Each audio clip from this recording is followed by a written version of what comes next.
I really appreciate you joining me today, and this story comes from West Brom, and I do need to issue a trigger warning due to the nature of the story and also some of the police audios that will be played in this video. This is the third story I believe I've covered from the West Midlands in the past year, where children have been murdered by their parents and the people that are responsible for them. A mother and partner have been convicted of causing the death of 3-year-old Kemarni. So her boyfriend has been convicted of murder and she has been convicted of causing his death, which is very different.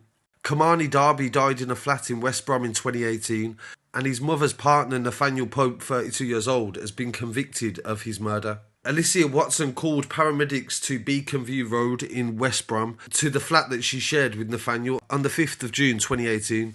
She told them that Kemarni had stopped breathing, and shortly after the call was made, paramedics found him lifeless on the floor and Watson was trying to give him CPR.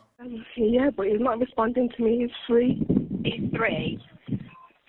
He's 3 years old? He's 3 years old. He's not responding to me. Not responding? No, he's been... I've gone to the doctors this morning and come back home, but he's not responding to me. Okay, is his breathing noisy or quiet?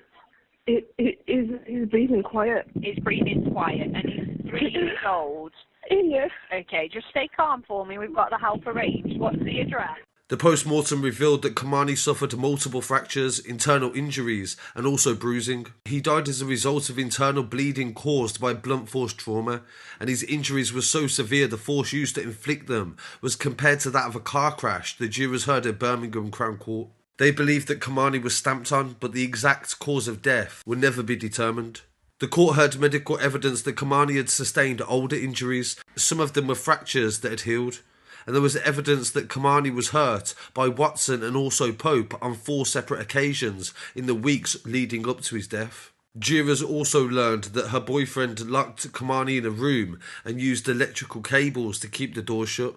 Watson herself lied to several people about some of the injuries, telling the nursery and other family members that he'd been hurt while play fighting with his sibling, when in reality he was being abused.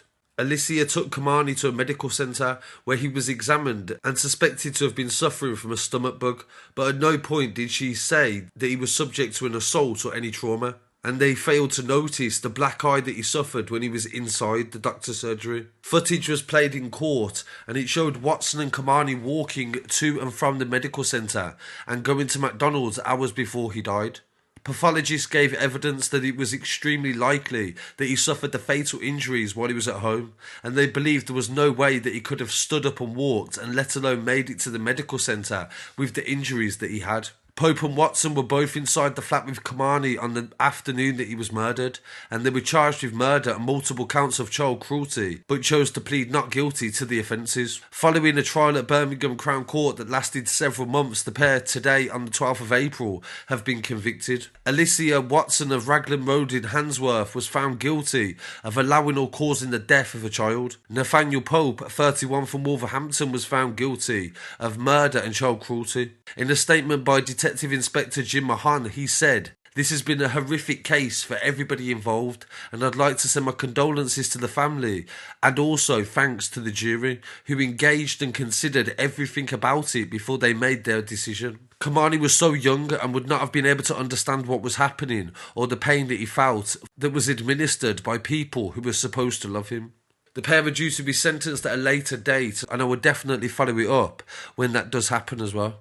But it is really heartbreaking to see another example of the neglect and also abuse of these young children, and it just really reminds you that you do need to be aware when you do see a child. You do need to think, is this child okay? If there's any signs in the family of anybody that's going through any mental health issues or children that just don't seem happy and don't seem like they're being looked after, you really do need to be aware of that, or this is just going to keep happening again and again. So I really want to hear what people have to say on this story, and any thoughts, opinions, or anything you think society could do differently to try to prevent this from occurring. I really appreciate you joining me today. Don't forget to follow me online as well at Scarcity Studios, and rest in peace to Kemarni.